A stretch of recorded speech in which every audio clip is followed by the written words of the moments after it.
দেখো ডিমগুলো ভেজে নিছি, এখন নামিয়ে নিব। পেঁয়াজ কাঁচামরিচ তেল দিয়ে এটা কষিয়ে নিছি। পরিমাণ মতো আদা বাটা দিব, সামান্য পরিমাণে পানি দিব,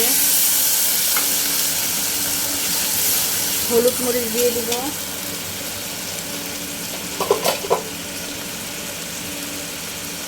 হলুদের গুঁড়া, ধনিয়া গুঁড়া, মরিচের গুঁড়া ভালোভাবে কষিয়ে নেব। দিয়ে দিচ্ছি, এখন ডিম আর আলু দিয়ে দিব। বিসমিল্লাহ। আলুগুলো দিয়ে দিলাম।